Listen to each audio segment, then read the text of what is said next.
That is such a touchy topic. She ends up getting tried as an adult at 16 years old, and they sentence her to life in prison. Cyntoia Brown grew up really, really rough. She was born to her mom at just 16 years old. So her mom was a baby having a baby, right? And her mom was like really bad on substances. Cyntoia Brown was born with fetal alcohol syndrome, and just like from the get-go had it rough. Eventually Cyntoia ended up going into foster care, and then ended up being adopted by a woman who loved her very much. But Cyntoia already had a lot of issues, and she was getting into trouble at a young age.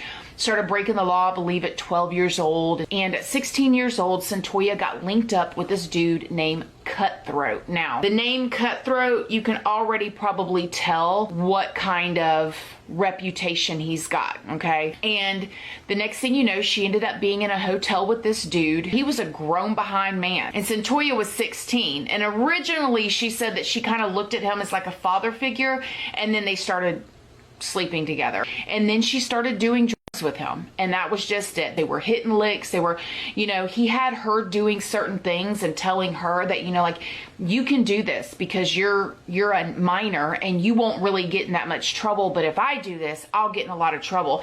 And she was looking up to him, right? Like, she, had her daddy issues. She had her abandonment issues. She had all kinds of issues. On top of that, the mental capacity of fetal alcohol syndrome and no real stability. Well, one night they're laying in the hotel, and Cutthroat starts telling Cyntoia, like, you're getting lazy. Like, you need to get up off your butt, go get some money. Like, they're running out of substances. And so she went to this area of town known for streetwalkers. So she's out there, 16 years old, walking the street, waiting for a car to come up so she can get in the car and make some money the way streetwalkers do. A vehicle pulls up.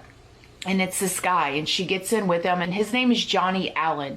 And they're going back and forth about how much money. And she tells him 200, and he says, nah, 100. And she says 150. So they settle on 150. So he starts driving, and he's talking to her, and he's like, I'm going to take you to my house. She said she had never had a guy that picked her up for that sort of business deal take her to their house before, but she was like, okay, whatever. So she said while they're driving, like, Johnny Allen is telling her all about himself and about, like, all these amazing things that he's done, and that he was a veteran, and that now he's a realtor, and all this stuff. And she's just like listening to him in the truck, and she's thinking like, okay, you're like this really important person and I'm nobody. She's like, Cutthroat back at the hotel definitely ain't going to be calling the police or investigators looking. So she's starting to feel a little awkward on the way to his house.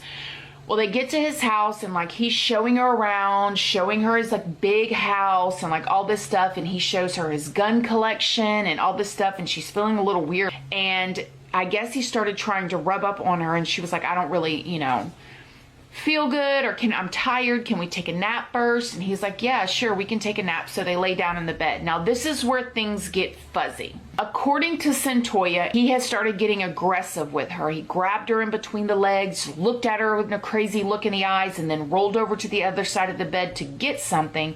And she immediately thought that he was getting a gun, okay? So she took a gun and she shot him in the back of the head, and she killed him. Now, forensic scientists and people that investigated the case said that he was sleeping. He was laid on his side with his hands under his head, facing the opposite way, and that he was sleeping, and he got shot in the back of the head while he was sleeping.